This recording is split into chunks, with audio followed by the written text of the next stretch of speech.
What up, y'all? It's your man Abuamerican. Give me 1 second. Wa alaikum assalam wa rahmatullahi wa barakatuh. Abu Future Trunks. Give me 1 second.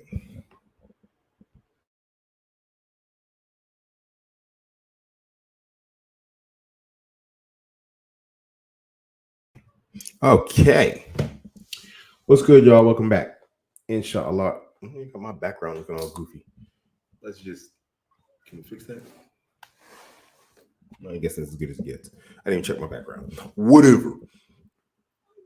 There's so much to talk about that I don't even know where to start. There's these moments when there is, whether we like to accept it or not, whether we like to accept it or not, some overlap between, Islamic knowledge and understanding and red pill. There really is, and I think we need to recognize that some of these things exist. I'm not saying that everybody should go red pill. That's not what I'm saying. You guys know how I feel about that. If you don't, then go back and watch my older videos. But just some things are undeniable. And I'll give you a good example. So I've been dealing with a lot of cases recently, a lot of one-to-one consultations. And in these one-to-one consultations, it's been the same recently, where you have sisters wanting to leave men who are imperfect. And these sisters, they're imperfect also. But they want to leave men who love them, take care of them, are good to them. And generally has to do with polygamy. I mean, generally, why is that? It's like on camera there's something there, but it's not there.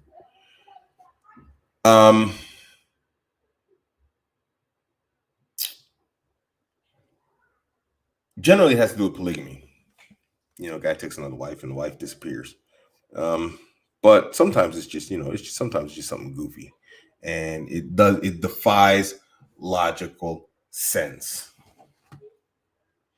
1 second. Did you get them? I'll give a few examples.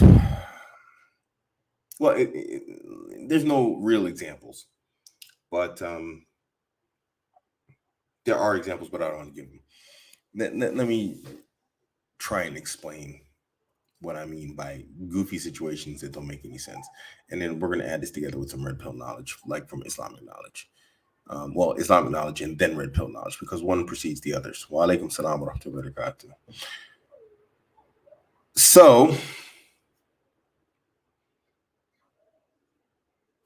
sisters leaving these good dudes. Dudes have lived the life. would really love to. You want to come on, bro? Let me send you an invite here. So dudes have been taking care of the wives, been good to them, generally doing things that, although it's not their way of life, it's not their mentality. Second, why is it not pasting? They live the happy life, happy wife. Happy wife, happy life. Although it's not an ideology of theirs, they do it.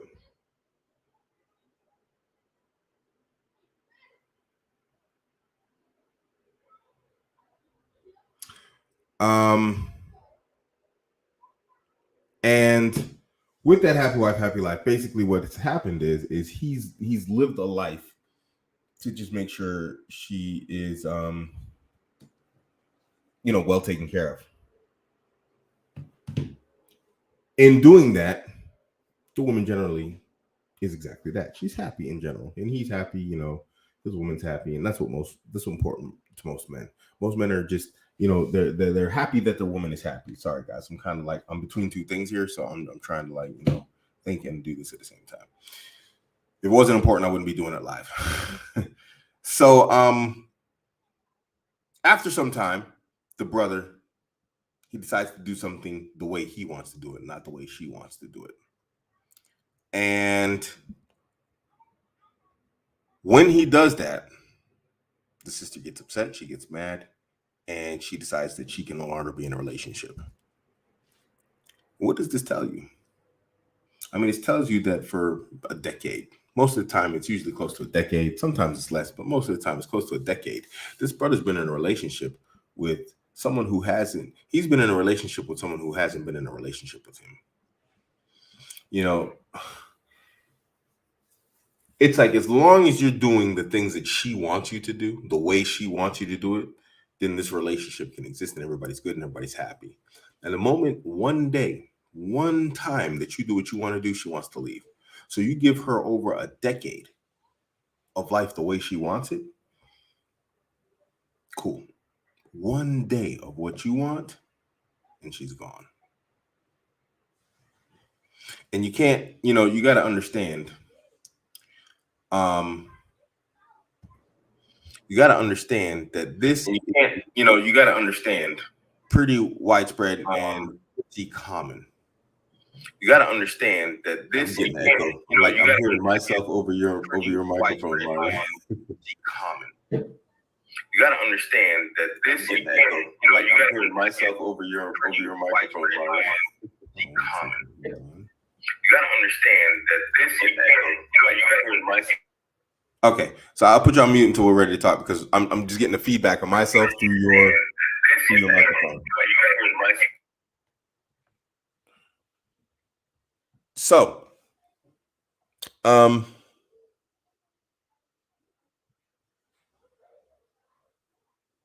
me a second. I'm just looking at the questions here. So, you gotta really just, I think, it's kind of hard to say these things, but I think you just gotta live your life the way you want it, guys. And then you're gonna have to say damn the rest. And you gotta get a woman who's down for your program. If she's not down for your program, you gotta let her go, man.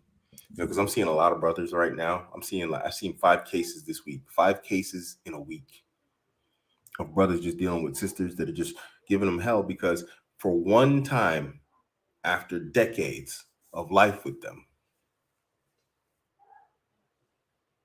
they want to do something the way they want to do it as a brother. And yeah, without consideration for her, he's deciding to do it. He's a grown, mature man. He takes care of his house. He takes care of his woman. There's no detriment to her in him doing what he's doing. And then she just wants to leave just because he's doing something that makes him happy. How? What? He spent decades, brothers, not just one, but brothers. I've spoken to 5 brothers this week. Decades making the women of their lives happy. 1 second.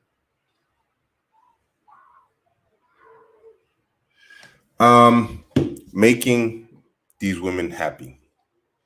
And yeah, the moment he decides to do something unilaterally for himself to make himself happy, they pull up and they want to disappear. Oh, sorry, 1 second. Marlon, welcome. I'm gonna mute my mic. Go ahead, man. How you doing, man? Pretty good, my friend. Pretty good. Oh, sorry, 1 second. Marlon, welcome. I'm gonna mute my mic. Go ahead, man. How you doing, man? I want to find out how to cancel my echo so that I can. Pretty good, my friend. Pretty good. Sorry, 1 second. Marlon, welcome. I'm gonna mute my mic. Go ahead, man. How you doing, man? I want to find out how to cancel my echo so that I can. Pretty good, my friend. Pretty good. I think I got it. Can you hear me now? All right. So yeah, 3 decades, man, and once I start, like you said, once you start putting yourself a little bit before anyone else, especially since in my case we're empty nesters, then things started to change, and then as you know, recently well, not recently, it's almost a year now that I started studying more about Islam and getting to know the religion, and it opened up my eyes even more. And so she started seeing changes in me as regards to that as well. And so, I started to put my foot down even more and more on things I saw myself giving in the past. So, yeah, I mean, people have to make their own decisions. I'm not bitter about it. It's all good. But it validates what you said. It's, once you put yourself first, and by the way, even if you ask my wife, she'll say I'm a great provider. I mean, we've raised 3 good kids. They're all adults. We've had a great life. But again, the moment you put yourself first and you start saying no to certain activities and not even activities, certain behaviors, and the constant moving of the goalpost of if you give them this, then they want that. If you give them this, they want more. They want to give, and it never ends until you say, okay, enough is enough, and that's when things started to rumble a bit. But again, not bitter. Hey, you remember you go. I always remember this quote, and I don't remember where I heard it, but you come into this life alone. You're gonna leave, and if you must leave this life, you're gonna leave it alone anyway. So Yeah, it's all good. indeed. And this is where it comes into um Islamic truth that the red pill has accepted. And we're not going to say the other way around, of course, because Islam was here first. We know that in Islam, divorce is not in the hands of women. A woman is not allowed to divorce her husband. She can ask for a khula. She can go and get an annulment if she has, justified grounds or reasons, but she cannot divorce her husband. And then when we look at these behaviors of these sisters and these women, and then they're like just leaving these good dudes, it's a bit odd behavior, but it makes sense that they're not allowed to divorce, right? Because they do stuff that don't make any sense. Red pill, what do they say? Or what statistic do they always quote? Something like 70% of all women initiate divorces. So, yeah, makes perfect sense that, Islam has disallowed this. Oh, we got somebody in the back room. Go ahead, Marlon. No, I was just gonna say. So I've thought about this statistic very deeply, and if you turn it around a bit and flip that 70%, and sure, we could take it at face value that women initiated, but if you look at it from the men's perspective, you can't. The case cannot be made that 70% of women initiate divorce, but you can't tell me that 70% out there, 70% of men that are married are bad men. Nope. Does that make sense? Right? It makes If you perfect flip sense. it around, you go, wow, you can't tell me that statistic is impossible, No, even if the women were right. yep. It's So impossible. You're impossible. absolutely right. Let's bring Hassan on. Let's see what Hassan's up about. Hassan, what's good, man? Assalamu alaikum. How are you? Walaikum salam wa rahmatullahi wa barakatuh. I'm good, man. How you Can you doing, hear Hassan? me? Man, I like your smile, man. MashaAllah, you got nur in your face, man. You got this light in your face. Barakallahu feek, man. Allah maintain it. I mean. I'm not sure if I'm joining the right in the right context. You said it's free consultation.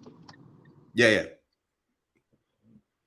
I just start talking about a topic and some questions start rolling in. So yeah. There's no. You can just discuss whatever, bro. Whatever you want, drop it. Okay, I was just gonna ask. Essentially, I'm speaking to this one sister, right? Yep. Actually, let me pull over one second.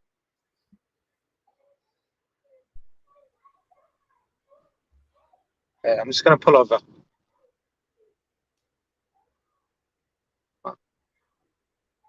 How's the connection now?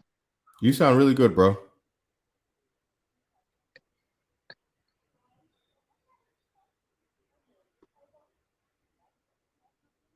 Nice. Nice. Where'd you go, Hassan? I'm missing you now. Right.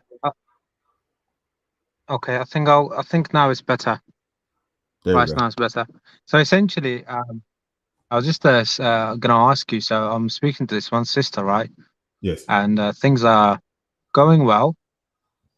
And I was just in the vetting, essentially, stage.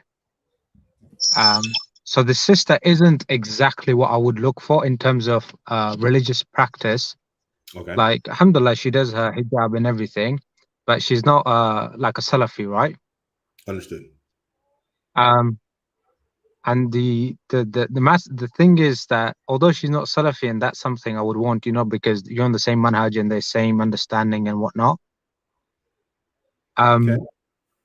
However, we click a lot better. Like, there's a lot of chemistry and everything. And I've asked her to do certain things, and she's doing it. Like, she's very cooperative. She's very agreeable. She's not making anything difficult for me. Like even with the mahar, it's like less than £100. Oh wow. Everything is going very well.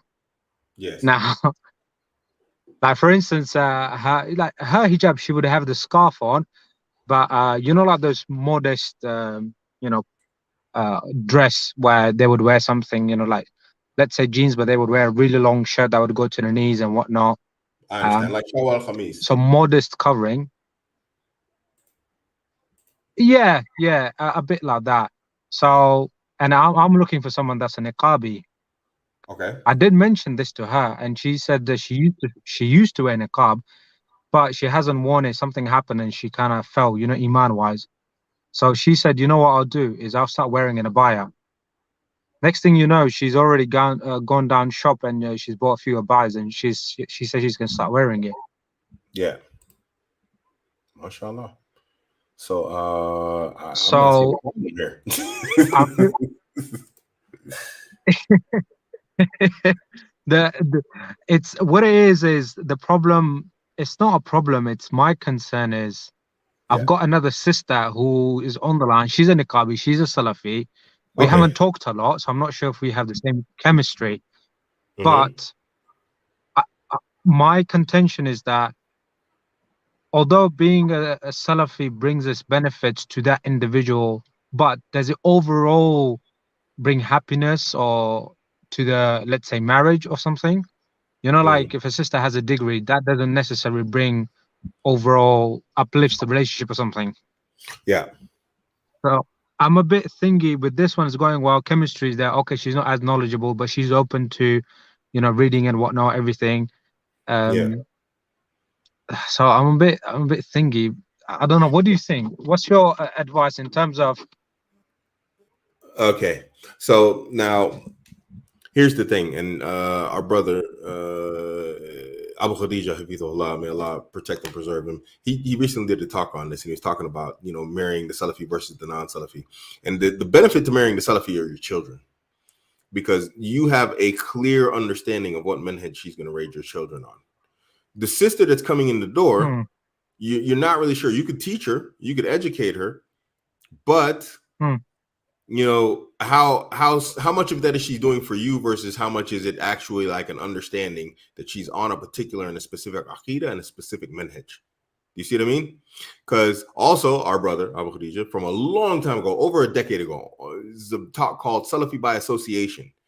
And she's like, when she finds that guy, and then she's a Salafi. And when she finds another guy that, she finds really hot, then she's a Sufi. And then she finds a guy that's really hot, now she's a Shia. So, you might be that dude for her. And that's a beautiful thing. That really is. It's a beautiful thing to be that guy for her. Where she just looks at you and you're everything she wants. And so she wants to become everything you want. You see? And that's hmm, what it sounds hmm. like. Oh, he wants a niqabi, I'm going to be a niqabi. I'm going to go get some abayas, I'm going to put it on right now. Oh, he likes this, I'm going to be like this. That's an amazing thing. There's a lot to work with there. But the question is, when your relationship is on the rocks and when your relationship is in difficulty, what is she going to do? What is she going to be? You got to wonder about what she's going to revert back to. Is she going to revert back to her ways, or is that Salafiyah going to stick? You don't know. If you marry the woman who's the Salafi at first, she was on that before she showed up. She's not going to stop out of spite being a Salafi, because she knows that's what's pleasing to you. She's already Salafi and she understands the manhaj, she understands the dawah, she understands the aqidah. She came in on it, she's going to go out on it, inshallah. You see what I mean? So now you're looking at a situation where it's like the benefit to your children is greater, because if anything, may Allah protect all marriages. If anything goes wrong with your marriage, or if, say, may Allah protect you and preserve you, you die, unexpectedly, you have an idea, you have a very strong idea what your children are going to be on after you're gone, whether in life or death. Yeah, Makes sense. I mean, with her, yeah, I totally understand that. With her, what it is she's the typical, for instance, she's a Hanafi and just follows the very basic, practicing and whatnot. Um, but I could see a lot of potential in her. Like she's open to obviously further understanding and whatnot. So Yeah. I thought maybe I'm just trying to weigh I can be with the sister who's a Salafi Niqabi, like this one. I was also on the line, but she's bland. There's no personality. There's nothing there. Yeah. And with this one, although she's not, and I could see there is a potential in her, it might take a little while, but there is this chemistry, there is this back and forth. Like there's no Can you marry bland them and both? personality and whatnot.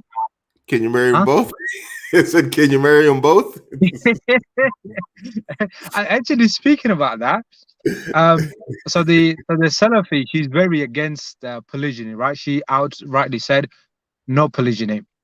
This one, she said to me, "Will you be looking to get married again?" Like I I basically said maybe, maybe not. I can't give you a straight answer because it could be that today I might say no, and tomorrow I might change my mind.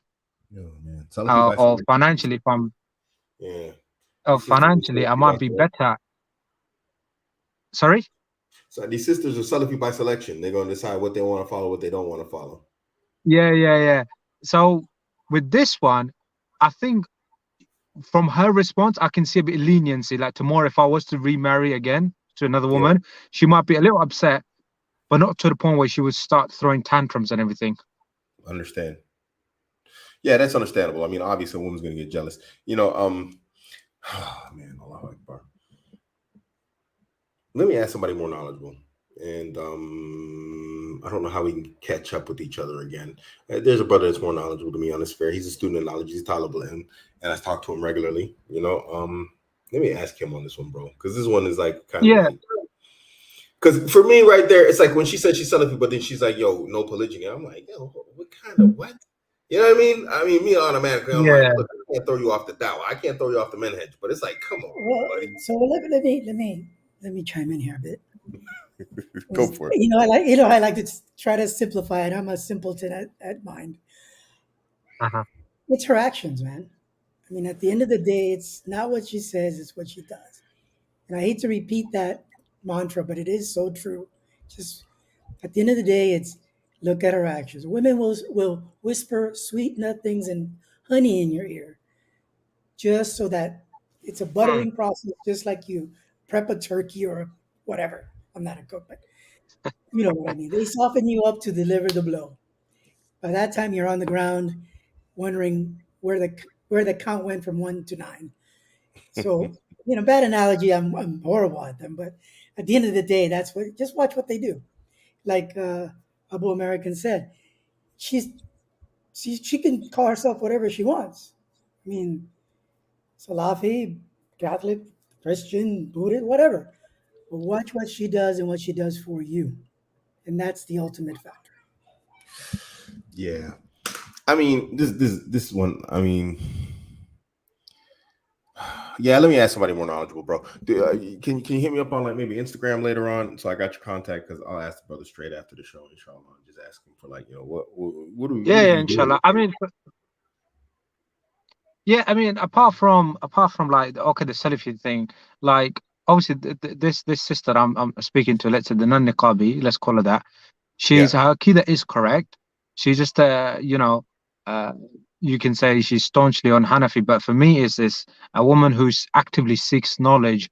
So I don't have to tell her tomorrow, like if she asks me, can I do this or that? And let's say if it's haram, I wouldn't have to wait for her to tell me whether she wants to do it. Rather, she should know. Indeed. At the same time, with this one, I can't overlook how much we get along and everything. Because, like I said, I can get married to the other sister, but if there is no, it is quite bland food. Put it this way, I don't know. There's no enjoyment. I understand. There's no enjoyment. I do understand. That's why I say, again, let's come back. So we look at long term, we look at family, we look at legacy, we look at like, what happens with offspring and whatnot. I'm struggling here because I understand where you're coming from. I really do. You know, I mean, I've been married to a non-Salafi longer than my marriage to a Salafi lasted. You know, and that sister, Yeah. the Salafi sister was angry. She was mad. She was bitter. She was just like, you know, I don't know, something was wrong with her, man. You know, but she's an angry woman. That's just reality.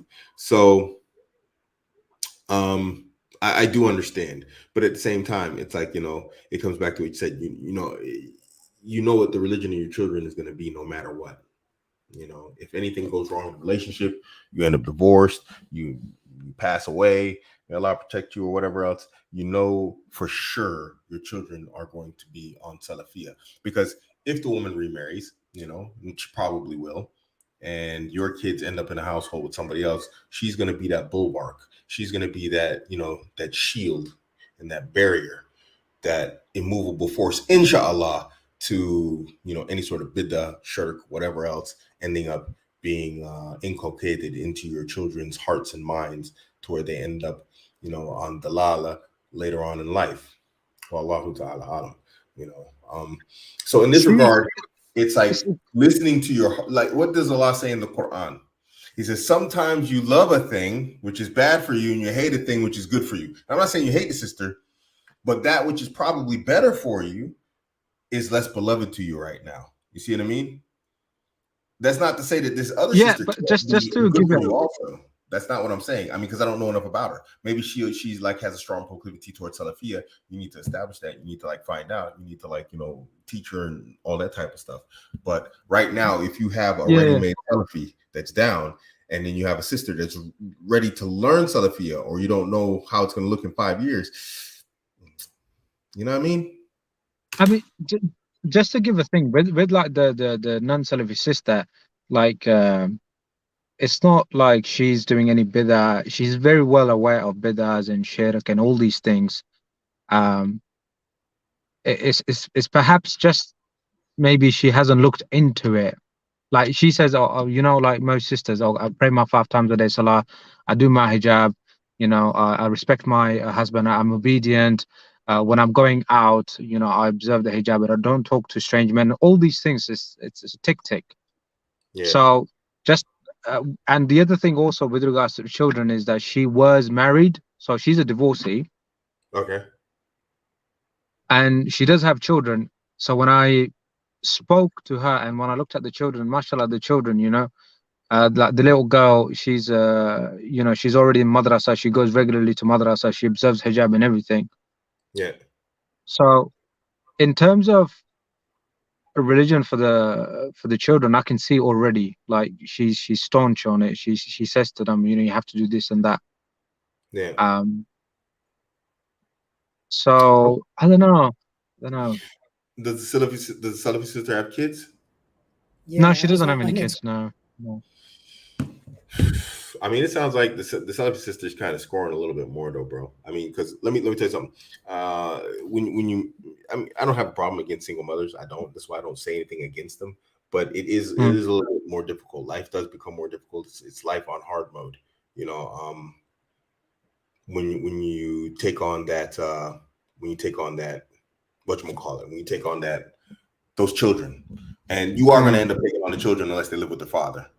You know. Yeah, you always have to be aware that the mother will always put the children first. You will always be, for the most part, second in their life, and they're looking for you to be more of a support system. And it takes a woman that's very self-aware to let her have the responsibility of disciplining her children from the prior marriage to you, and that's very rare as well. So with the children, I said this to her, and I wanted to understand how she understands in terms of me and the children. She Mm-hmm. said, I understand that you actually have no religious obligation towards them, and I don't expect, and I'm not going to put you in that position. However, I would like it that, for instance, to overwatch them, like so discipline them and like help them with their deen and just general character, but not as a biological father. I wouldn't put that on you. Plus the ex isn't in the story at all. um he's not yet around. So she made that clear as well, and she made it clear that actually, I'm not looking at you as to be a father figure to them. In terms of that's not her primary, one of the primary reasons why she wants to marry me. But Yeah. But But that let me goes ask you back. something. But that goes back to what I just said. She's looking to you for more of a support system than to Yeah. be. I have Yeah. more questions now. Like, where's the father? You know where the father is? so the father, apparently, so the reason why they had talaq was because he had anger problems, and he was family, like some distant relative families, the Asians, Yes. Indians. So he lives in the same country. However, due to him having anger issues, he stopped from looking at the kids because he's threatened the kids before and whatnot. So yeah, Okay. but I spoke to her father. So I spoke to her father and I asked him questions about her mental health, her emotional health. How has she been since she got divorced, the kids and whatnot. Um, I don't know. From the looks of it, everything's fine. She doesn't have any trauma. She doesn't have any emotional problems, any mental problems. It's just so it's Hmm. it's a hard one. Usually you can sense it, with a woman, but with Yeah. her, it's I understand what you're saying. And I mean, I can tell you have a strong proclivity towards this woman. I'm going to tell you honestly, it's like, there's no situation to where you don't end up taking on some sort of responsibility to those children if you marry the mother. Um, it always lands on you somehow, you know. I Um, don't no, I it don't does. mind it. I, Yeah. I, Okay. I don't mind it particularly because for me it's a sadaqah, right? Like me myself, I'm unfortunately I'm also divorced and I have a child, right? So Okay. for me, it's like the hadith, like I forgot the name of the Sahabi, and so when he got married, the Prophet ﷺ said to him, "Why didn't you marry a young virgin woman, who would play in that?" And he said, "Because I have, family, and so she would be good for that." So partially one of the reasons I thought with her as well, because she has children and she was married and I was married and I have a child. So and she was quite open to it. She says, "I want to meet your child as well." Um, and I wouldn't mind, like if to spend some time with your child, and if she comes around, to look after her. So that's Okay. that's another thing. So I think it's both ways, both ways. She wants to support, but she's not coming across as you have to pay for them. She said that, she wouldn't ask me for money towards them or anything. So she's making it very easy. I I don't mean, I know. understand. But here's the thing. I mean, life experience is just, and I've been married more times than I'd like, to both single mothers and just women without kids, virgins. There's never a time where I've experienced personally, and I've not heard also from other people that a woman doesn't eventually change her mind about that. Because you have to remember, what women say is all about how they feel right now. Right now, that's how she Exactly. feels. How's she gonna feel in a month, bro? How's she gonna feel in a year? You know, But um, give me a scenario where you think it would be in the future. Maybe right now it's not looking, but in the future, give me a scenario where you think it would be a I don't problem. know. I mean, so she takes care of herself. Does that mean she's working? Yeah, she works. Okay. Um, So you know, generally, women tend to, all women, not just this one we're speaking about, but all women, even my women do it. They overvalue their hoo ha. They truly overvalue it. And so when you're on regular smash mode, as a married couple is, she starts thinking in a weird, goofy way. He's getting over on me. He's getting a really good deal here. He's getting this overvalued, in my mind, overvalued pleasure. And what am I mm, getting out of this? I can get something from some other guy. This guy would pay me so and so much maher for the good goods here. Yeah, bro, trust me, women have goofy minds. They make up goofy thoughts in their heads. I'm not insulting them for it. I'm not attacking them for it, but this is their way. It's how Allah's created them. yeah. They feel their way through life instead of thinking their way through life. It amazingly works, But probably because there's men that look out for them like us, like you yeah, want to. But the but reality is, yeah, let me give just one more and then see what you think about it then. So okay, me, I'm fairly young, and also she's young. I'm 24, she's 24, and yeah, I'm a student. I'm a full-time student at university. Yeah. Um, which means that I work, but I work part-time. It's sufficient. It's Mm-hmm. sufficient. Okay. Even though she knows this and she knows that, okay, I'm in this position where if it was just me and her, I would have looked after us. But because the children are in the case, I don't have the financial up to that ability. Okay. So I did explain this to her, and she said what she would do is she can.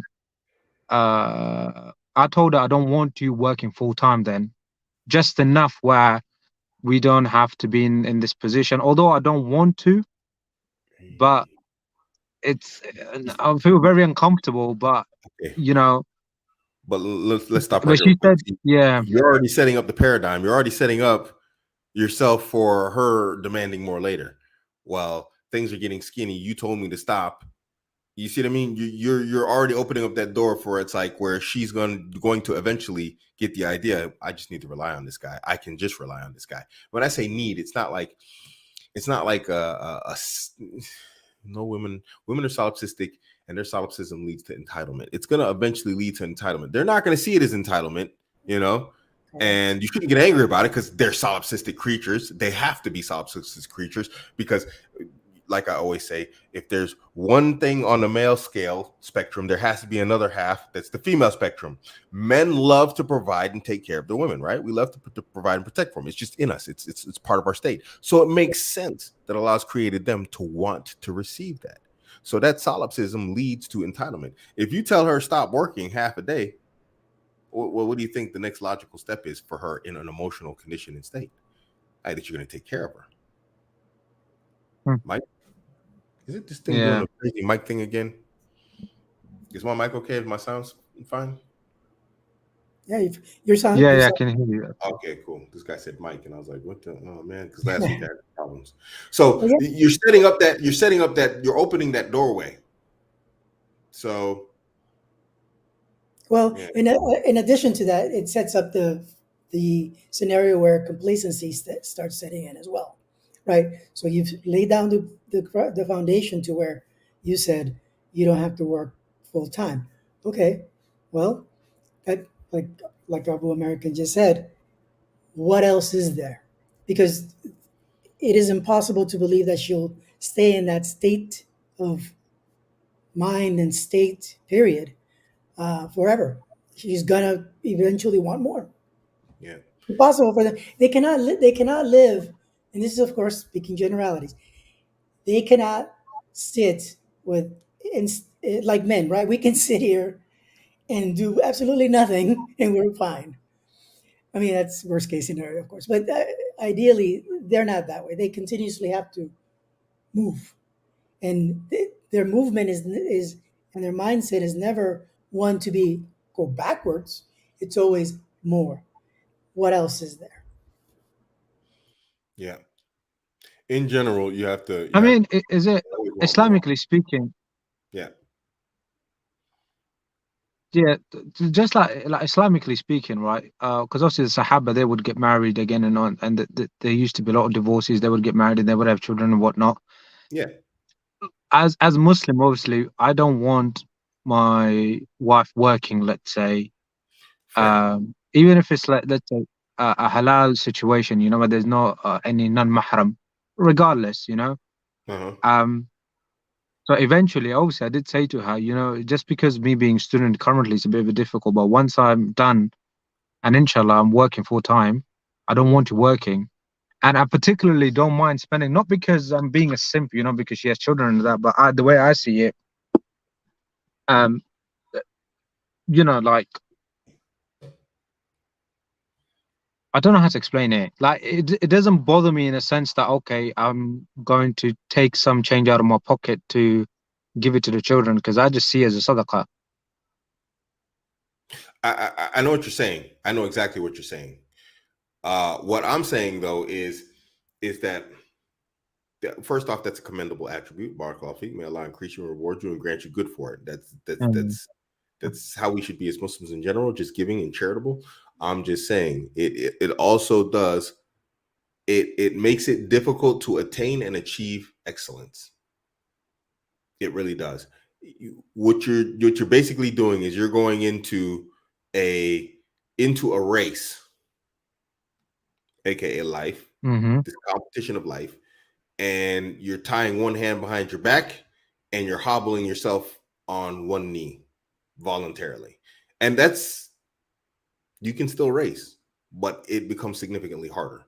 Can you win? Yeah, of course you can, but it is harder, because the reality is resources are very important, I think, in any age, to partially important to attaining success. And also time is important.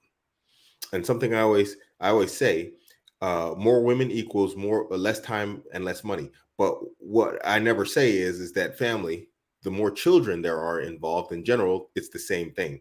Now, I'm speaking from experience when I say that when you take on other children, by default, there's going to be some associated cost, be it time or money or both, connected to you having and taking a woman with other children. I'm 100% not against single mothers.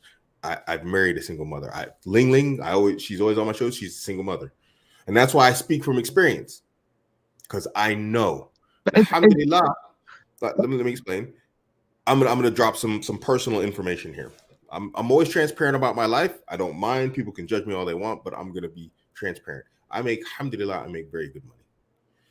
But right now, because she came with kids and I have my own kids with her, I have to get a house that's bigger than normal. That means on a monthly basis, I save roughly 1,500 euros less than normal because my house is very expensive. Now, so basically I'm paying 2,000 euros a month for the place I'm in. Alhamdulillah, we live well. You know what I mean? But I could, with just her and my two kids, or just by myself, get a place between 500 to 750 euros. Do you see the difference? This now restricts a lot of things. I understand what I see. Go ahead. I see the difference, but the way I perceive it, it's just a bit more money. Like, okay, I would save a bit more money, but what am I going to do with that extra money?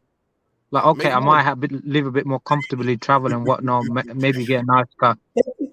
Make Hajj, pay for Hajj with your family, get a house. There's a lot you can do with money, bro. Okay. Well, okay.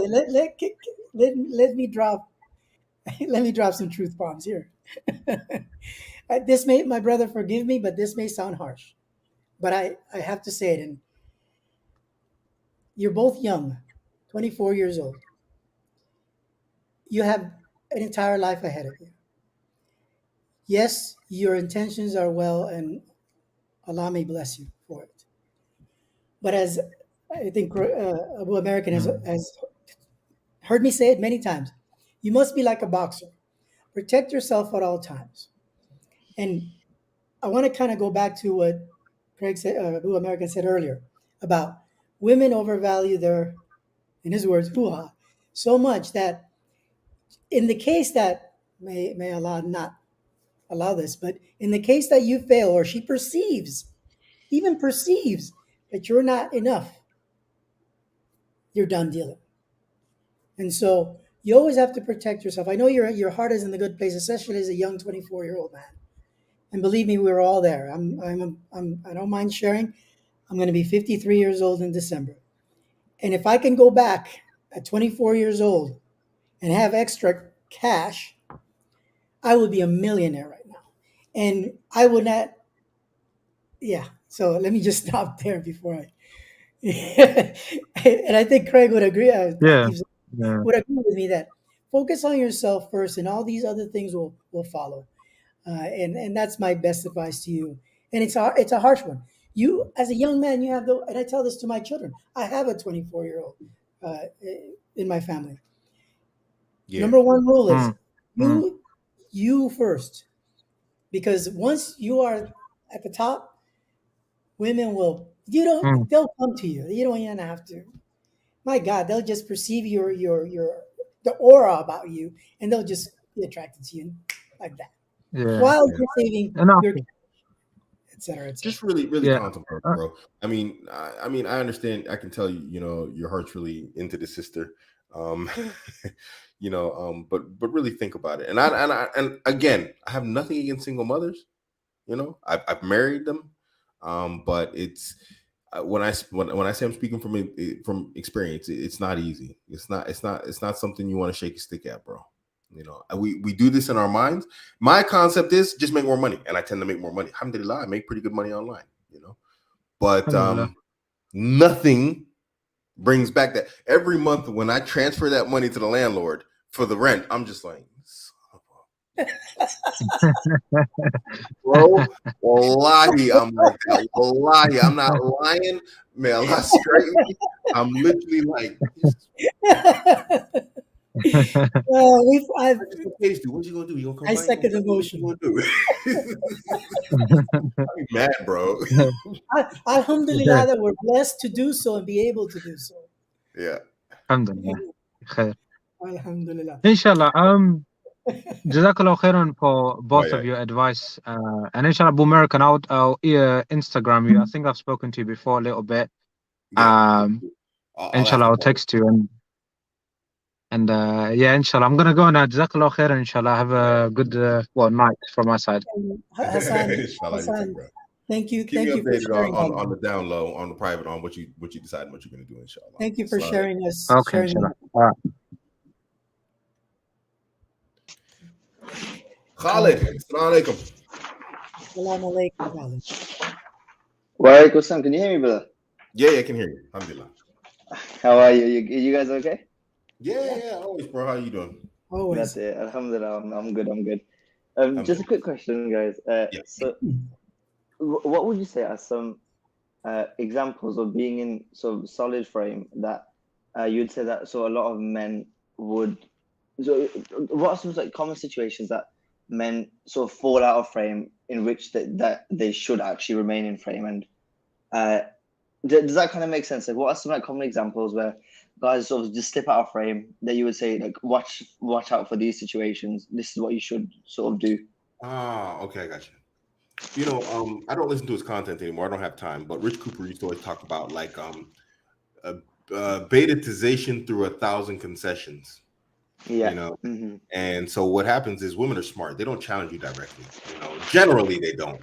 What happens is over years they just get you to let stuff down, and it's sort of like Bill Burr had a joke. I don't know if you know the comedian Bill Burr, but he had the joke, and he's like, women are just like, they're like the ocean. They just don't stop, and they just keep coming like this wave, and they just keep breaking you down.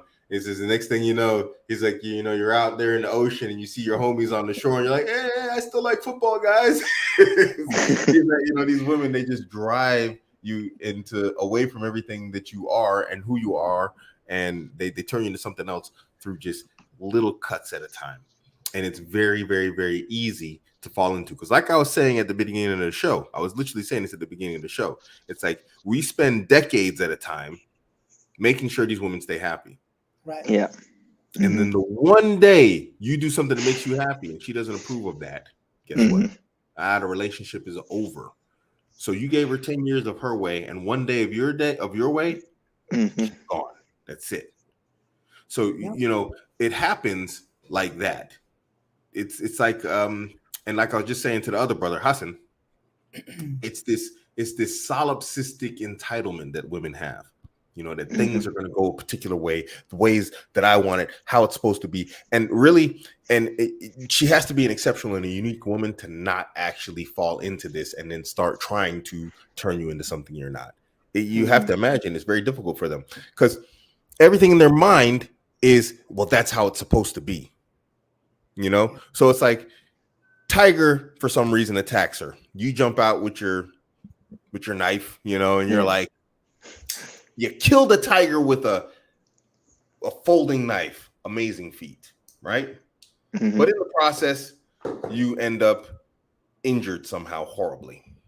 You recover, and then your wife 2 years later wants to do something.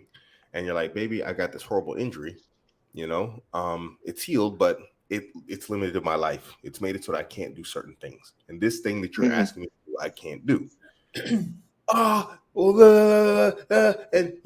I deserve this, and you should do this, and you should do this. And she's not thinking that it happened because you say, baby, I'm in this condition because I killed a tiger protecting you. Well, you're supposed to be like that. You're supposed to protect me from a tiger. And you're supposed to take me to the no, where the tiger injury won't allow you to. And if you don't take her because your tiger injury is saving her, quite literally, she's gonna leave you. For a guy that doesn't have a tiger injury, and for a guy who wouldn't save her from a tiger. Whoa, but let me stop you there. She may not leave you like on the spot, but she will view you less. And the more you show that behavior, she will view you less and less over time.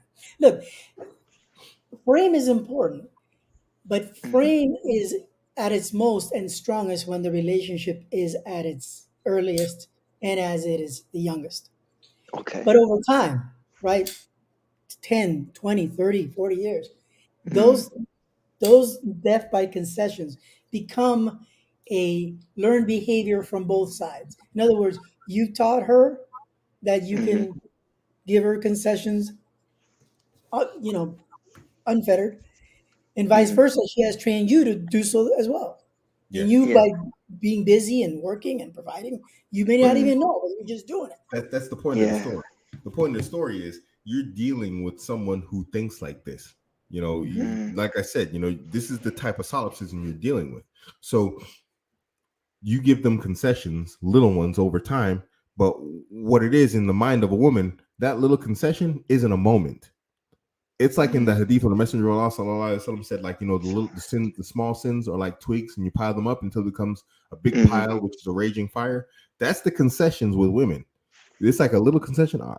It's a pile, and all those little concessions stack up, and then to her, there's no difference between all those little ones and one big one. Well, you did all these little ones. What's wrong? The big ones equal to all the little ones you did over the years. You see, and so now all of a sudden you're like, oh man, she got me. Now you're having a frame battle. And technically, you gave her a victory. But here's the thing. It's not your fault. Because instead of being gracious and accepting it with appreciation, she's now become entitled. But you see, this entitlement is a vicious circle with women because they're solipsistic creatures. So you give her a concession to make her happy. And I'm not saying that you shouldn't. You should make sure your woman is happy, inshallah. And this is where women fail. Now, this is not something that you fail. This is where vetting comes in, because you need to find a way to filter these women out of your life. Okay. So now you give her something and she takes it and she's not appreciative of it. She's appreciative at that moment, actually. But you have to also remember that now you're setting a precedence. Yeah. And that precedence is a nick in the armor of your frame of the relationship. And every single concession becomes that, unless she understands that you're on the same team. And that is very difficult to decipher, because that can happen over years. A woman who is actually sound-minded for the first year could turn into a monster in 2. She might not. But it's something you have to keep an eye on for, and it's something you have to test for, because eventually what happens is it's going to turn into an outright war over something micro. And that micro will break your relationship. And you're just like, I can't believe we're getting a divorce over something goofy like this. And wallahi, it will happen. I've seen it, bro. I'm watching it. Like I said, I have 5 one-to-one consultations right now. Bro, it's happening to multiple brothers who by no stretch of imagination are anything like me. Because, the internet likes to think I'm a bad guy and I'm a bad husband. I'm not. But these are dudes who did everything right. They didn't break the rules. They did what they're supposed to do. Like the old me. So just, you got to watch out for stuff like that. Frame, there's direct attacks on frame where women are just being like these feminist, angry, masculine types, and they're just trying to be pushing one else. This is easy to spot. It's easy to fight off. Yeah.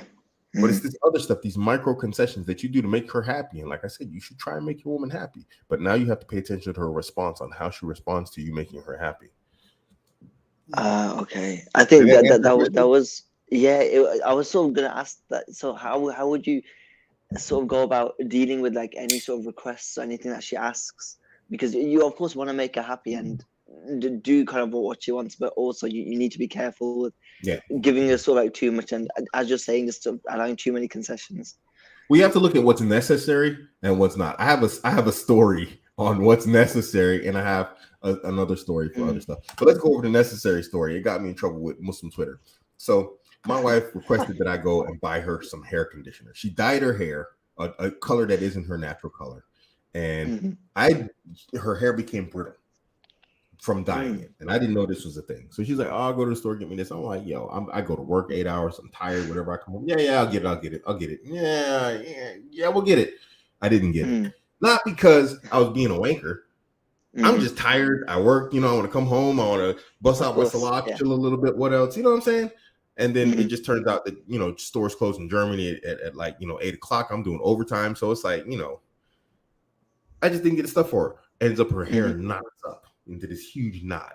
It's like because she's sleeping on it, she's not really whatever else. She's not putting her 50 bottles of conditioner and whatever else that they keep in the corner of the shower in it. And we had to cut it. She had this long hair. It was amazing looking, and we had to cut it. And it was really short because it knotted up crazy. And then I put on Twitter, I was like, "Hey, if your wife says she needs conditioner, just go ahead and get it." You know what I mean? So this is necessity, but I didn't know it was that important. I mean, when you asking me about air, dude, I use the soap on my armpit in my beard. So it's like, why you gotta tell me this stuff is important? I gotta know this. So I posted a picture of her knotted up, cut off hair. And Twitter blew up, got mad at me. They went crazy, man. They lost their doo-doo, And most of the Twitter sisters came for me, "You monster." Making takfir on me over my wife's hair. Well, why are you making takfir over me over her hair? I'm like, yo, y'all niggas is serious out here. So that's a necessity. So when she has a necessity, get it for her, halas, and don't be tired. Just go get the stuff. Just don't even rest. But when she comes with goofy stuff, you could have saved yourself a lot of trouble just by ordering it on Amazon, man. Hey man, bro, I'm just trying to chill and stuff. I'm tired, I want to just relax and make some content. So, but if it's unnecessary stuff, then I do this thing where it's like I look at it and I'm like, yes or no. So sometimes I'll say no to like the little cheap stuff, and she might ask me for something expensive, and I'll say yes. Then sometimes she'll ask me for something expensive, and I'll say no. And she asks me for cheap stuff, I'll say yes. I just mix it up. That is just me being, I can't say it's being a wanker, but it's me just making sure that she understands that, like, I'm just not here as your poverty alleviation program. You don't just get I'm not Amazon, I'm Abuamerican. I'm Abdurrahman. I'm your husband. I'm not Amazon, So that's how I handle that. Okay. So let me give you my flip side of that story. Yeah, please, brother, please, yeah. Thank you. So my wife and I pretty much come from very humble backgrounds. We didn't, by no means rich or anything like that. What I fell into the trap of is when you want to please your wife and you want to see her happy. There's in Abuamerican can attest to this too. There's this extra glitter and brightness in their eyes and the wider smile, and they just glow when you make them happy, and it's genuinely happy at that moment. For me, it was like something that I love to see. But if you overdo it, that's when the problem begins.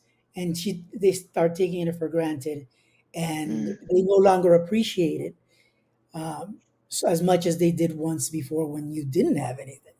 And so you got to be aware of that. So if going back to Abuamerican's example, you have to mix it up. You have to say no at times when you really want to say yes, but don't overindulge them. They don't have and of course I'm speaking in generalities. They don't have the capacity to genuinely appreciate not only how that gift came about, but also the longevity by which that instant of happiness will last, because it doesn't last very long. Unfortunately, it'll move on to the next thing. Yeah. Okay. Yeah. To answer your question, we got a brother in the background. Inshallah. Yeah, but that's beautiful. Thank you, brothers. Really Thank appreciate you, it. Appreciate calling in. All right, Abuamerican. King Cotton. You there, bro? He's on mute. Yeah, he's on mute. His camera was on earlier. Now I don't know. King Cotton, when you're back, just let us know, inshallah. Yeah, we got a bunch of questions here. Let me scroll back up.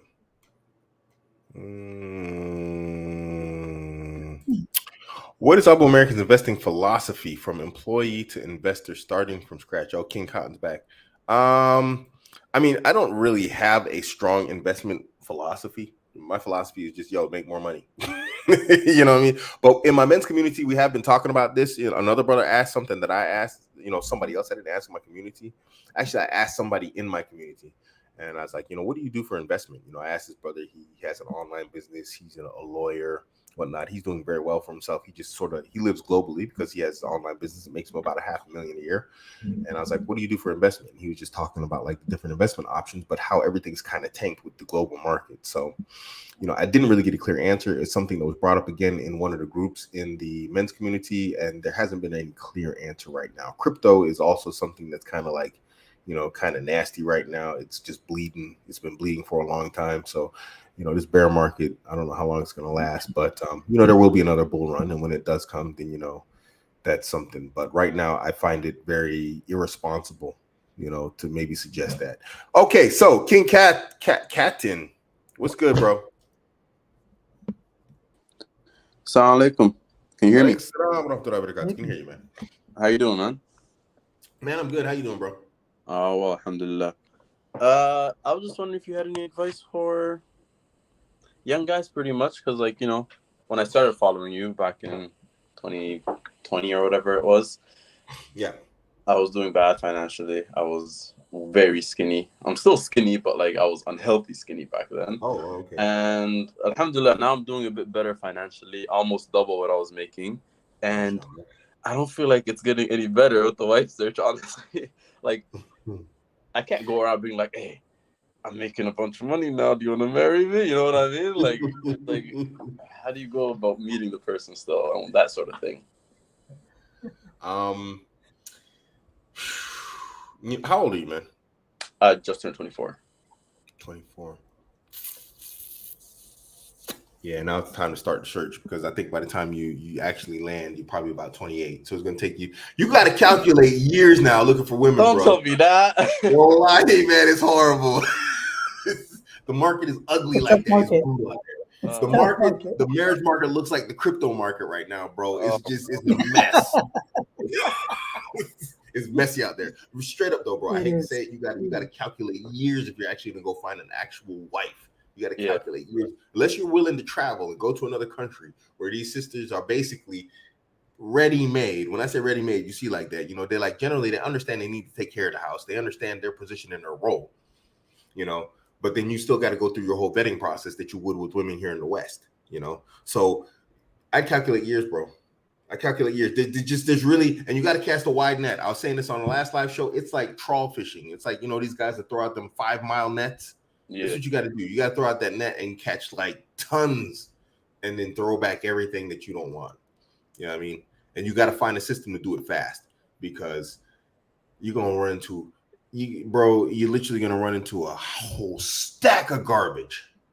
To find that one just sea bass, red herring, whatever tastes the best out there in the ocean. I don't know, but it's going to, bro.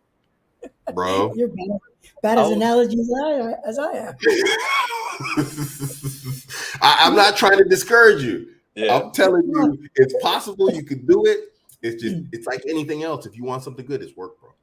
A part of me was thinking, forget something good, just marry anything that comes your way at this point, just to save yourself from haram. Because, like, I mean, you can do that, bro. But I mean, 2 times.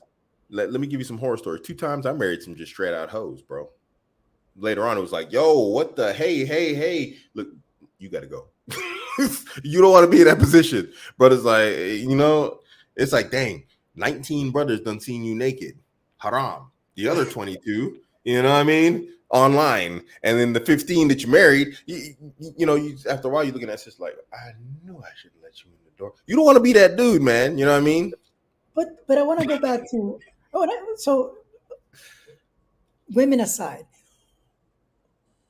do you have enough cash in the bank to be able to even start looking for women? Depends what you consider enough cash, I guess.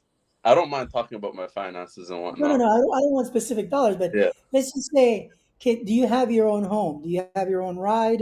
Do you have a good career that's going to provide, inshallah, everything that not only you could provide yourself, but any other future wife?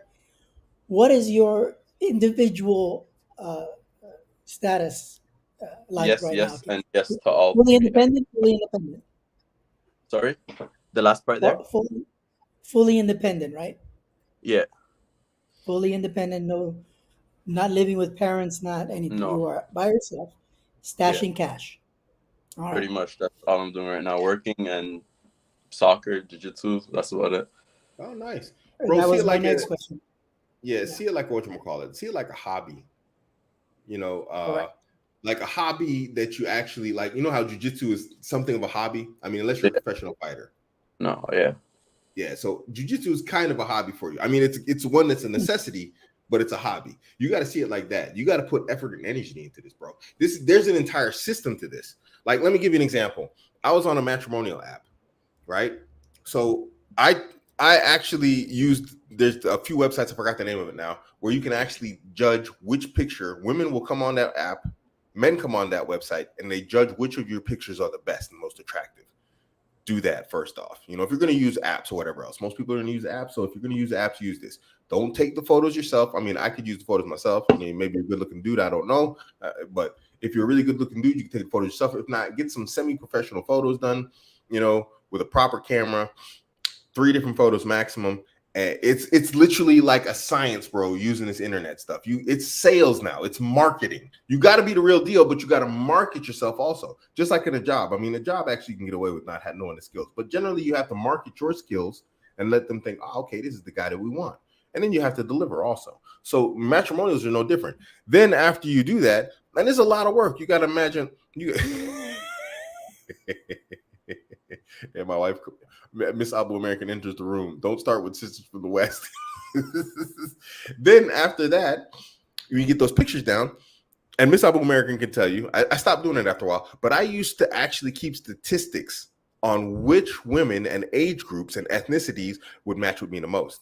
So I said this before. I don't say it much anymore because I'm not really on the apps anymore. But I knew back in the days that I had a very, very high chance of being matched by a Moroccan sister living in Germany between the ages of 28 and 32. That was my demographic. So I would look at a Moroccan sister and I'm like, okay, she's between this age group. Is she ugly? Is she not ugly? Is she ugly? Swipe left. If she's hot, you know, hot in terms of beauty and looks and whatnot, she's ticking my boxes in terms of like initial, like, you know, vibe and vetting, I'd swipe right. And almost guaranteed that sister would swipe right also. I scienced it out. I geeked it out, bro. You got to do the same thing. Otherwise, what you're going to do is you're going to end up like all these brothers reading every single profile. Don't do that. When I say swipe a wide net, ask Ling Ling, Miss Abuamerican, what I did on the app. Sometimes when I didn't have time to go through stuff, I just and then when I got like the uglies and the fatties and whatever else, I just disconnect. I just unmatch them. I just like mass swipe super fast everybody. Okay. Let me Hey. add something. Okay. You know, and then I'd go through vetting with the ones that was left over. That, remember what I said, fishing, mass fishing, and throw everything else back. You know, don't give her no explanation. Oh, I don't think you're the one, sister. Oh, I'm sorry. Nah, just bloop, unmatch. Salam alaikum. Walaikum salam, unmatch. You know, be polite. Give her some. But bro, you gotta count on time. This is gonna take time.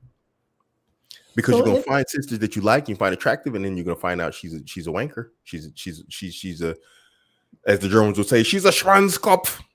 That means a male member head. She's a jerk. Oh yeah, okay. You know, it's just something you don't want to deal with, and you're gonna find out there's a lot of sisters like that. So let me add something to that. Oh yeah, please go ahead. Okay. So when it comes to dating as a young man, right? We always want to have the 9s and 10s, 8s, 7s, 6.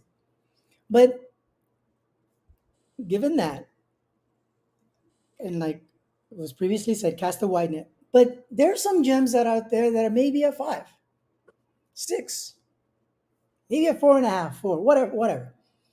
Look at people for their character, my friend, because you will find that there's some we as young men, we get blinded by the beauty. I mean, that's we're blind. And we often don't look deep enough in their character early enough to see what they actually provide once the beauty is gone. So just, you know, yes, don't do like this, but slow down, get to know the person. And sometimes when you get to know the person, you realize that the beauty aspect is less important than how they will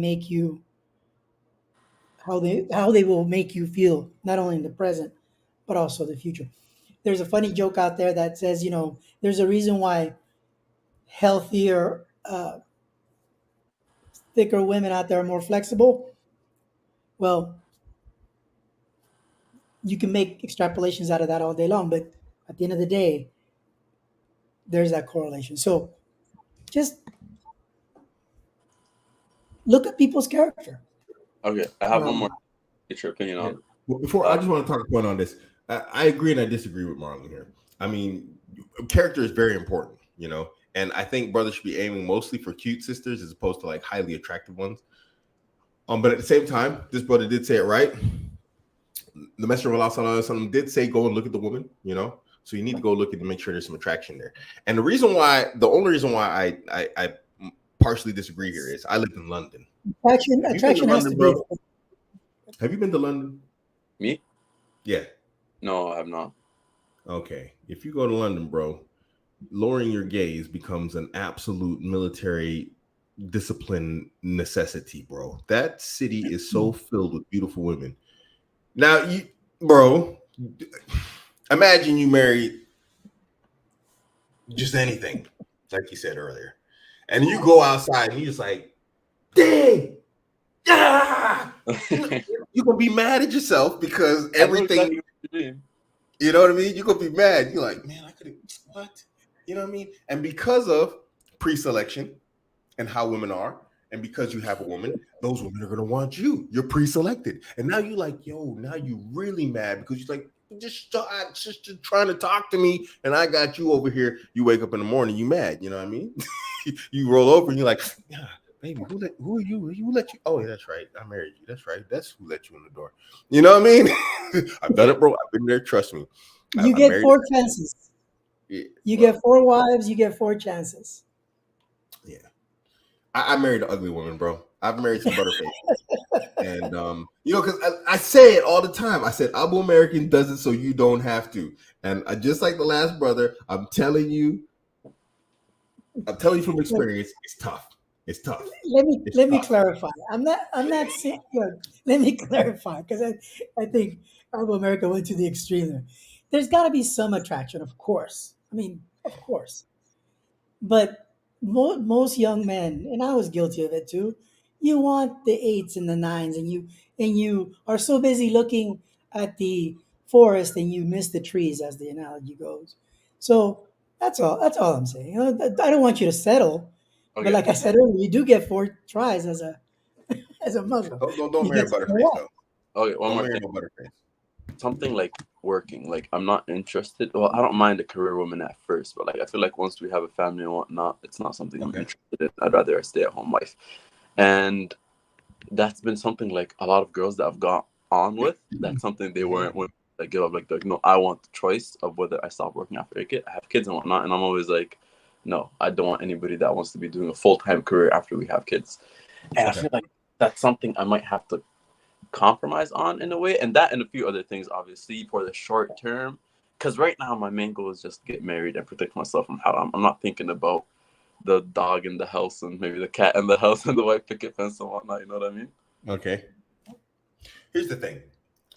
Go on Reddit, that cancerous site, and look for the Reddit r space. Now I posted some videos from r space. Almost every single story is of a woman cheating on her man, a man who's been good to her, These are stories from women. I had a good man. He was good to me. This, that, the other. Everything was great. Da da da da. You know, the music is playing in the background. A little cherubs are floating around with the harp. She's telling the story of how amazing this guy is. She went to work, met somebody, and ended up cheating. And then every single time, that person ends out to be less than the man that they were with. If you send your woman into the work world, you can almost guarantee something's going to go off. And here's the thing, there's two cases where it happens. They meet somebody, or their co-workers, who are usually women, egg them on to cheat. So you're going to send your woman into that environment, or you're going to marry one that's in that environment. Yeah. Just check it out. Just go check R Space. Reddit R Space. Go look at it. R Space? They even have r/space here on whatchamacallit, here on YouTube. They actually have, it's turned into an amazingly huge YouTube channel. I should have thought of it myself. Guys, killing it on YouTube. Just reading the stories from R Space. Horror story. So the letter R or O-U-R? R as in Roger. Okay. Let me give you a story from my personal experience. My wife has pretty much worked most of her life up until recently. And women in the workplace, and also in general, friends, family, you name it, they're like crabs in a bucket.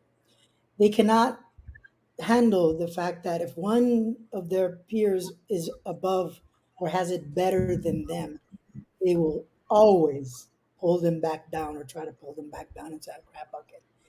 And I've never experienced so much backlash, and not only backlash, but just comments on the side through my wife when she stopped working altogether and became a full-time just to stay home wife, that every single time she was contacted by a family member or friend, the first question, if not the second, was, "Are you working?" And it's amazing. Why can't they just simply say, "My God, how blessed you are to have only to take care of your husband in the home"? Amazing. I've never seen that in my life. And so be careful if you want to put or want to allow your future wife to be in the workplace, because in the workplace it's also the same. They will work to keep them at the women there will work to keep them at the same level that they're at. Period. That's true. All right, man. I appreciate you guys' time. Yeah. Hey, keep up the good work. You're doing great for yourself. Yeah, exactly. You're doing Stay great at for yourself. Be careful and protect yourself at all times. All right, guys. Assalamu alaikum. Ibras. Assalamu alaikum. Walaikum salam. How's my audio? Is it good? Yeah, but you need to Huh? You need to turn off your echo. Turn off your YouTube. How about? Okay, give me a second. Turn it off. You go into audio, and then it says echo. I'm on my Android. That's the thing. Yeah. How's it now? I'm pretty sure that. I'll just hop off then for the meantime. I'll just hop off. Okay. All right. Yeah. Oh man, I got a ton of questions. Okay, so this brother, I answered him like typing. Off topic, what do you think about letting your wife homeschool the kids? My first kids, with my first wife, the wife that I was with for 26 years, she homeschooled. They turned out really well, alhamdulillah. Very smart kids. I was actually supposed to have an interview with a brother yesterday. He runs a homeschool organization. He's actually in the men's community. And I just missed it. I just completely slept on it. I just had like a bunch of stuff going on yesterday, and I completely missed it. Just blanked out on it. Completely freaking upset at myself about it. But I'll just reschedule it, and we'll do it again, inshallah. He's a Muslim brother. He's a new revert, and I'm a supporter of homeschooling. I homeschooled my first kids, and it turned out really well, alhamdulillah. Especially now in today's cluster flux of a world, I think that's the best way to go. Abuamerican, do you agree? This was Abu Future Trunks. Do you agree that when Patrice said, meaning Patrice O'Neill, A man should be righteously rude to his woman to give her that emotional high, like saying her breast stinks, whatever. I mean, I believe in negs. I do negs. What Patrice is talking about, what they call in game theory is negs. I do negs, but obviously it's only play. But you also have to remember that not all women take negs the same way as others. Some take it serious and personal. Others they can take a good-hearted. If you have that good-hearted relationship with your wife, then you can say that stuff. But generally, you do have to give your wife the roller coaster. If you don't, she's going to give you hers. One rule there, if I may add, is be extremely aware of her insecurities and do not neg or hit those harshly. Yeah, Gordo Eats, $5 super chat, Water Glove Feek says, welcome to the Ummah, Brother Marlon. If anybody does, I guess nobody knows except my men's community. Marlon just took his Shahada, 2 days ago? 4 days ago. 4 days ago, but you've been around us in the men's community since forever, mashallah, almost since the start, man. Alhamdulillah, Barakallahu Feek, welcome. Let me see. Just going through these questions here. Okay. Should I compete in a boxing tournament knowing that hitting to the head is haram and stuff? No. I mean, if you know it's haram, then I would stay away from it. You know what I mean? And Allah knows best. I mean, it's just haram. You know it's haram, just stay away from it, bro. That's it. Khalas. So I would stay away from stuff that you know are not permissible to you. And limit your exposure. Just create distance between what is haram and yourself. So, Islam, the truth. For a new couple in a long-distance relationship, should the guy compliment the wife if she sends pictures or videos? Yes, he should. And should he ask for pictures if she prefers that he ask? Just in general, even if you're not long distance, compliment your wife, in general, if she deserves it, obviously. Give her a compliment. There's nothing against it. I don't know. A lot of people go too far with this, being dated type stuff, I mean, if she can't take a compliment graciously, then you're with the wrong woman anyway. I mean, you need to really look for that stuff too. That's part of vetting also, is how does a woman act when you give her compliments? Does she start acting like you're a fan and she's a movie star? Maybe you need to take a look at that and why she starts acting like it. So generally, yes, give her compliments. Because if you don't give her compliments, guess what? Somebody else is going to start giving her compliments. And she's going to start going to that person for compliments. She's going to go where the attention is. She's going to go where she can get the most attention, the most quality attention and deference, and if it's not you, guess what happens? Spot on. Yeah. Let's see. Is it better? It's Islam's truth again. Is it better to convince the wife not to work by telling her she probably can't have kids at mid-30s and she won't actually be happy? Logic and reason doesn't apply to women. No, you can't appeal to a woman's logic. No. Yeah, take it from both of us. Logic is not. Yeah. Doesn't apply. Doesn't work. If you want kids, take her around women that got babies. Yeah. Your sister just had a baby. Your aunt just had a baby. Take her over there. Or better yet, take her to a couple that has like a 2-year-old, where the 2-year-old is sugar high, by nature, and then we'll see.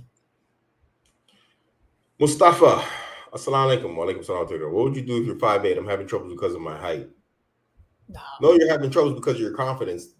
You put this in your head with your height. You know what I mean? I know dudes, they're absolute G's, they're absolute bosses, and they're 5'5". It's you little short dude. It's dude, man, my kids are taller than him. They're absolute bosses. It's got nothing to do with your height. It's your mentality. Yep. And people can smell it on you. Yes. That's why you're having problems. Yeah. Bro, let me add to that. I'm 5'5", and that has never stopped me. I'm not bragging, but that has never stopped me. Especially when I was in Germany before I got married. My God. And Abuamerican can attest. The color of our skin is a blessing. Yeah. It's how you perceive it. That's exactly. People complain about racism in Germany. I'm like, yo, I'm walking around here. Yeah. Every single woman sees me I'm literally fetishized out here. I'm exotic. Women want me, whatever else. I don't care about Gunter not liking me. Guess what, Gunter? Heidi loves me.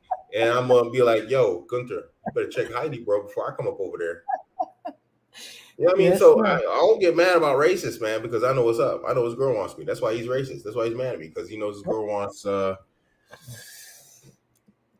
When she goes to KFC, she orders the dark meat. Okay, let's just say that.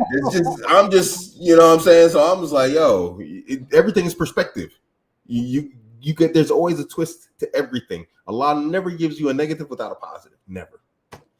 Abuamerican, do you think investing in Rumble stock would be good due to YouTube banning accounts for voice opinion? Allah knows best. You have to also look that Rumble might actually have people on there trashing Islam and Muslims. Then you're gonna buy stock in that company that actually like supports something like that. You know what I mean? It's not that they actively support it, but they allow it. You know what I mean? I mean, you got to imagine they might have like all sorts of haram stuff going on over there. I don't know what's on Rumble. I'm on Rumble, but I don't explore it. I just upload my channel to there. But, you know, investing in these companies without actually looking at what they actually do, their monetary policies, how they make money, all this type of stuff, you know, where their revenue and their income comes through. Just look at it. Just look at the recent example of PayPal. Just look at that example, right? You got to look at the corporate culture, or not culture, but their corporate vision and what they attach themselves to. Especially now, where it's become a common thing, where corporations want to, do social justicing. So just beware. Yeah, but like Rumble, because it's a platform that allows just anybody to post whatever they want, I'd be more cautious as a Muslim, because then you might be actively helping them increase their cash flow to actually, you know, expand their platform, and their platform it has nothing against haram. You see what I mean?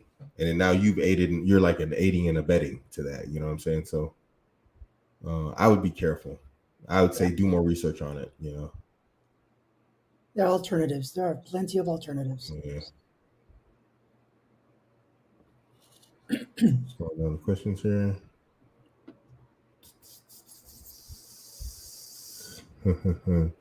Well, greetings from Germany also. I'm in Germany also, bro. Yeah. I go dead for her insecurities. I go straight for them. I just go for the kill. Abuamerican doesn't play. I just whip out the wish.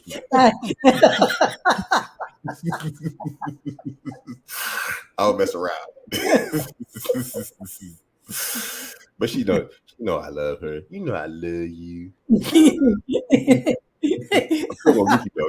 You open your mouth, I'm still coming for you though.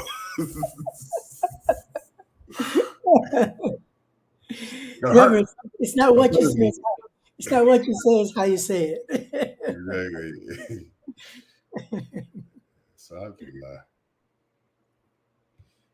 What's one way that I could put my wife on a roller coaster? Just find something that bothers her about herself and just crack jokes about it randomly. You know, that's what I do. I go for the kill. Don't ask Abuamerican, man. I will get you in trouble. But you know what? You got to do it with absolute confidence. You know what I mean? You have to do it with confidence and playfulness. You know, if you know she's mad about her short hair, if she got like a short hairline, you be like, "Yo, what's up, Fred Sampson?" You know, just if you don't know who Fred Sampson is, hold on, I'm gonna find a picture.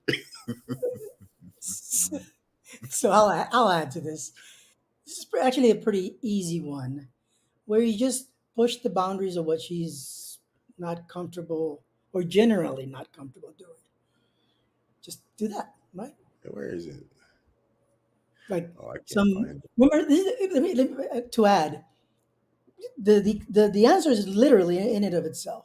It's a roller coaster. So remember, some people love roller coasters because of the highs, the lows, the fast speeds. Well, it's the same thing. Emotions are the same way. You push beyond the boundaries of whatever she's comfortable with or never had been exposed to, and boom, you have an instant roller coaster right there. I got the photo. I just got to find the right one. Here you go. Oops. There we go. Hold on. Let me share my screen. So it's like if you know she's like crazy about like something and it just bothers. Oops, wrong. Doing this without a mouse is really difficult. I'm just using my little mouse pad here. Share Chrome tab. So right there. Hold on. So that dude sitting down on the ground, that's Fred Sampson. If you know she got like a hairline that bothers her, say, "What's up, Fred Sampson?" Just crack jokes, you know. She knows you're not serious. There's no way she's gonna think you're serious. But if she's like, "Oh, my hairline's always receding," this, that, the other, just call her Fred Sampson. You know, she'll go Google Fred Sampson. Bro, she will be like all over the place, bro. You know what I mean? Just stuff like that. It's playful. It's not hurtful or harmful. That's the thing. That's the difference. You are not trying to harm her. If you think if it harms her and she gets upset, then stop doing it. You know.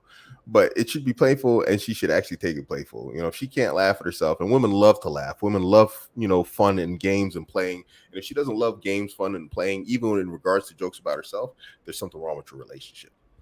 So stuff like that.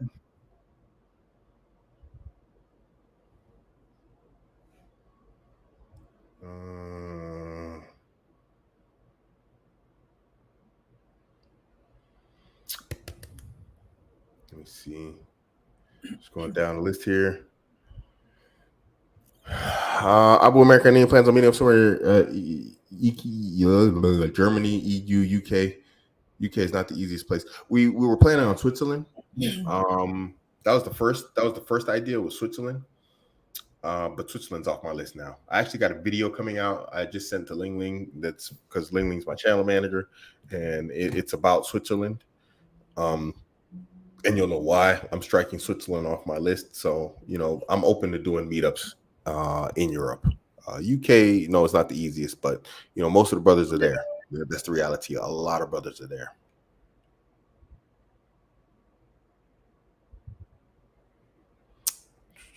Let's see what we got here. Looks like, what's that?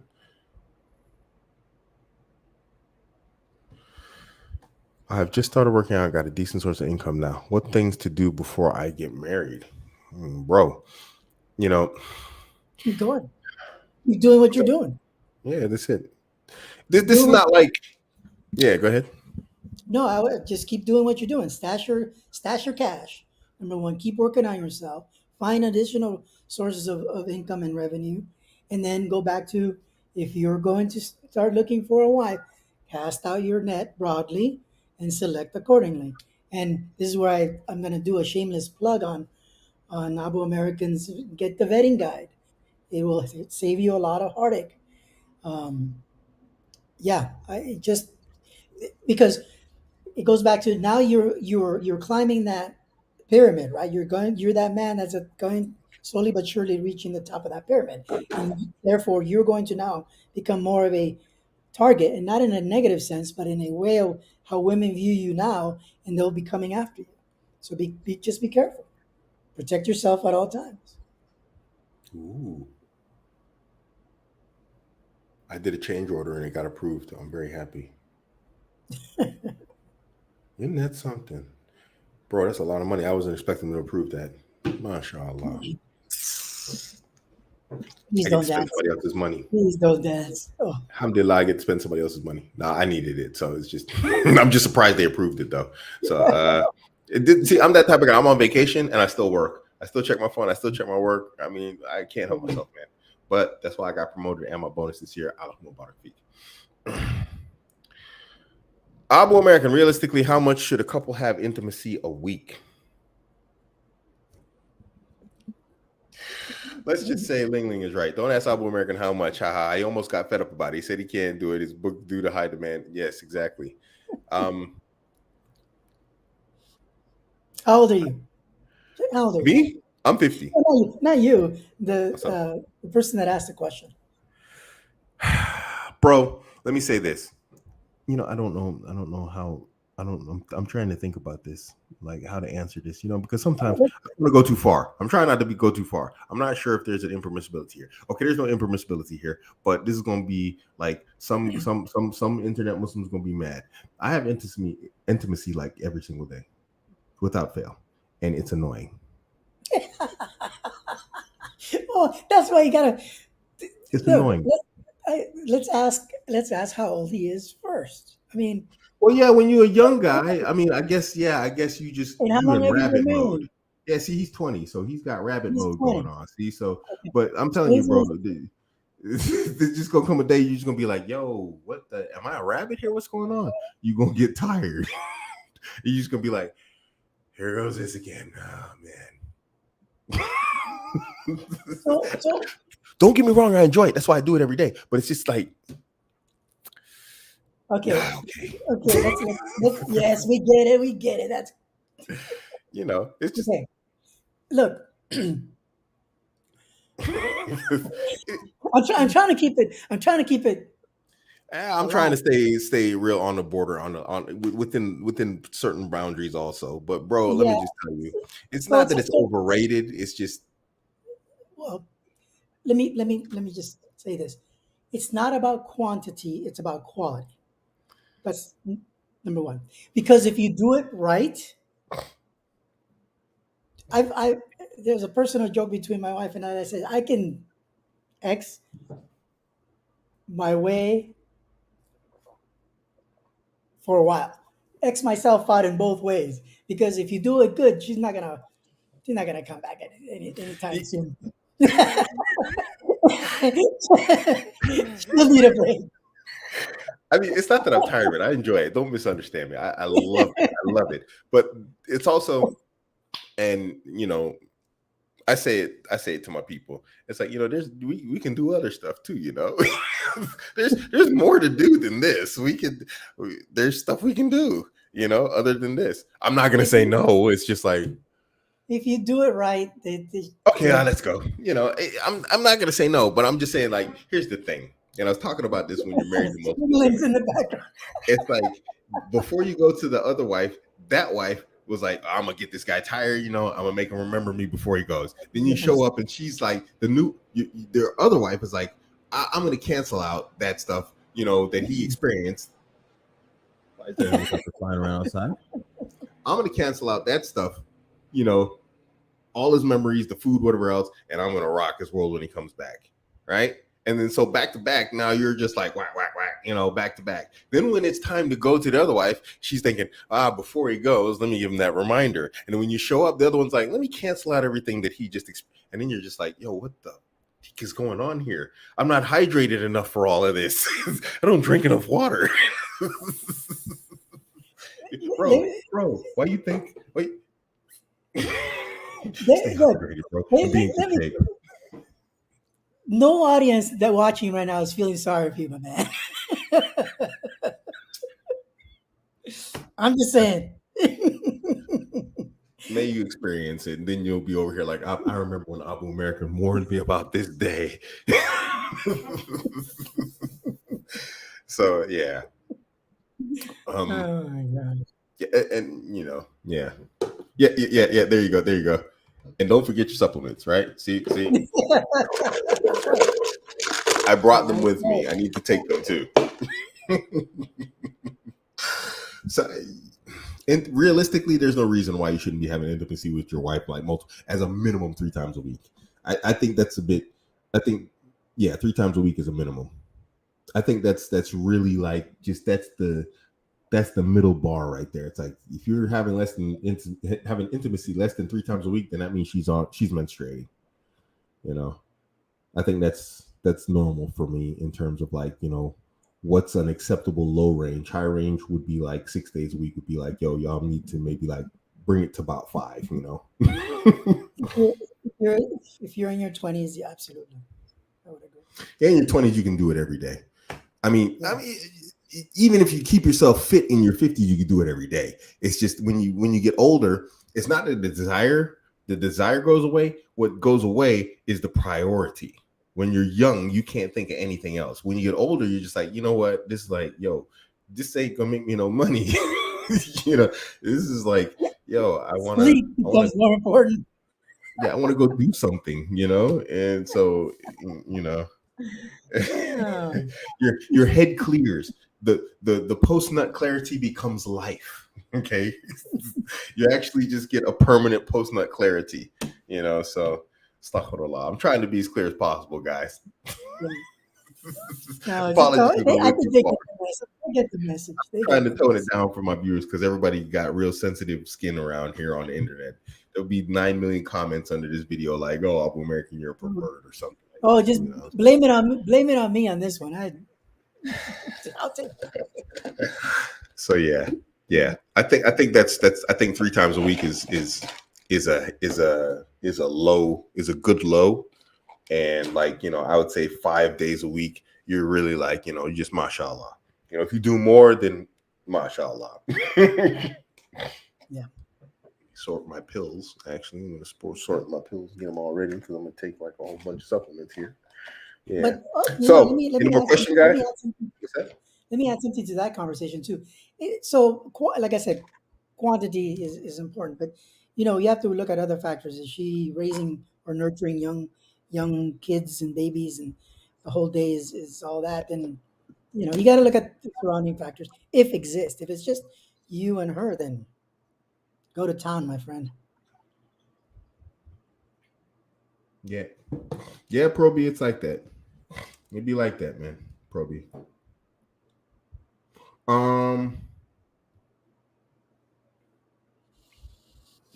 You gotta be over 100K. Oh, at least. Yeah. It depends on what country you're in, but it doesn't take as much as you think it does. But when you start getting like up to 3 and up, you definitely got to start like you got to start earning, bro. At least, my friend. At least. If you get the right women who are not demanding or anything, they'll make it easy on you, and you can get by with less. But once you hit 3, bro, even if they're being easy on you, it's a nightmare. The cost starts to just exponentially multiply. So you need to look at that. Yeah, I never get tired, alhamdulillah. So anyway, yeah. California, bro, you might as well give it up, bro. California, you need to be stacked.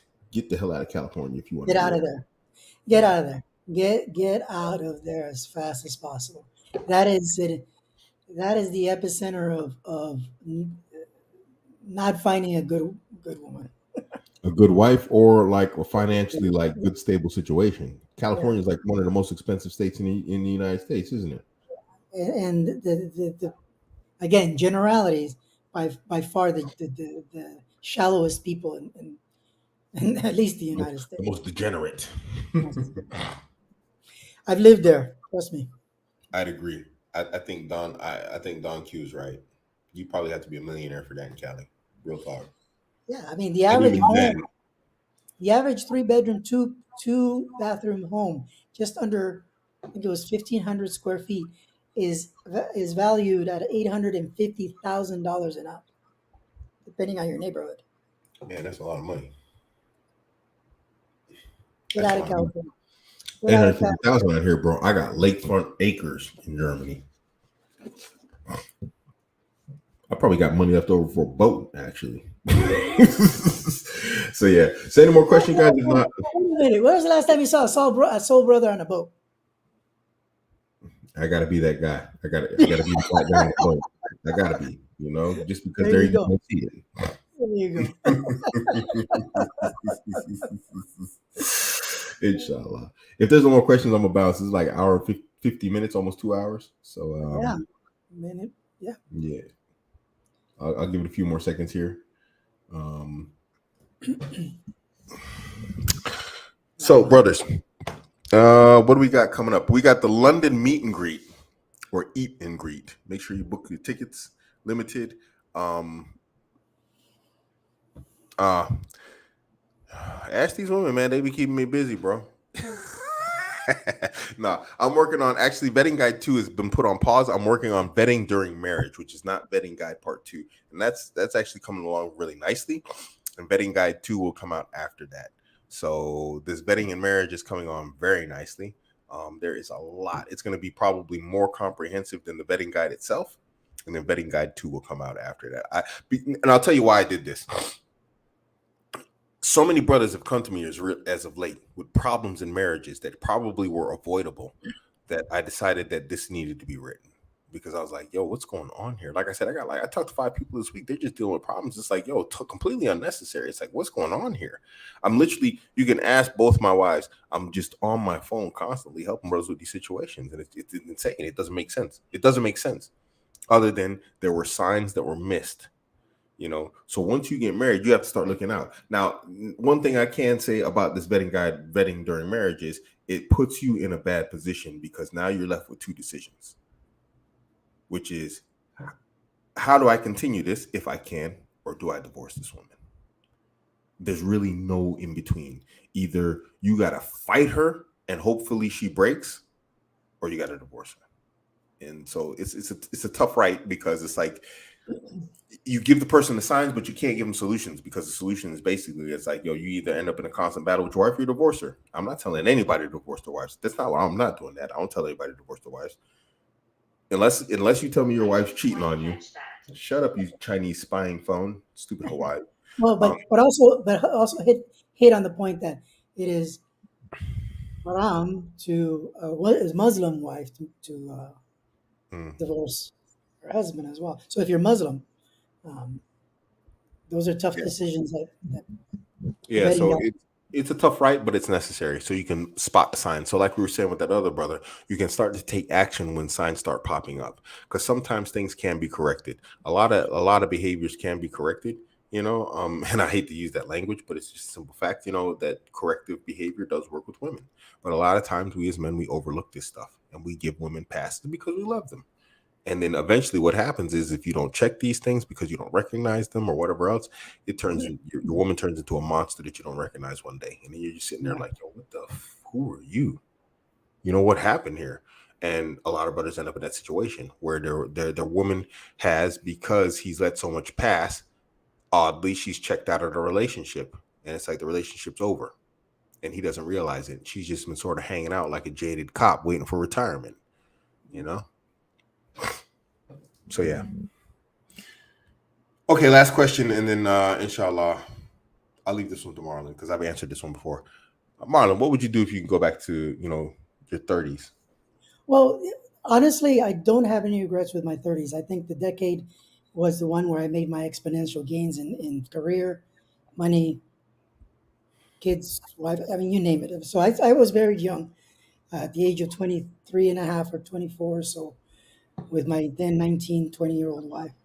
So, but at the end of the day, the old adage holds true. At 30, when you're in your 30s, man, you full throttle. You're like a fighter jet. You should be full blast with career, money. If you're married, wife, full throttle, and that should continue until you die. Because I'm not stopping. I'm going to be. I've said before, I'm going to be 53 in December. So yeah, remember, men on a mission, period. You're unstoppable. So keep that in mind, folks, especially younger brothers. When a man is on their mission, man, oh man, it's unstoppable. And I can speak for women because I've been told this a gazillion times. It's sexy. It's like, dude, we know you are crazy focused, and man, it's incredibly attractive to women as well. So as long as you focus on yourself and you're full throttle ahead, man, then nobody can stop you. Indeed. So, just to say this, I will say this: if I find out how you break into the Eastern European marriage market, I'm gonna monetize it, bro. So I don't know. All right, y'all. Thanks for tuning in. Inshallah, I will be back. I'm gonna try and I got 2 interviews that I missed. One actually was because of the launch of the RTX 4090. That was one of the biggest YouTube channels on cryptocurrency mining there is out there. His name is Son of a Tech. So I need to reschedule that. That was supposed to be last week. And then I missed the homeschooling interview yesterday, just being tied up and busy with stuff. So inshallah, I will have some interviews coming up. If you know or think somebody I should interview, go ahead and hit me up on Instagram, hit me up on Twitter, and I'll reach out to them. I got a woman that wants to come on the show about polygyny, but man, she's wild. I don't know if I can have her on here. She be having her stuff hanging all out, So I'm like, yo, you can't come on my show like this. So we're still trying to agree on a dress code for her, So we'll see. But anyway, barakallahu feek for tuning in. Inshallah, we see you brother soon. Assalamu alaikum wa rahmatullahi wa barakatuh.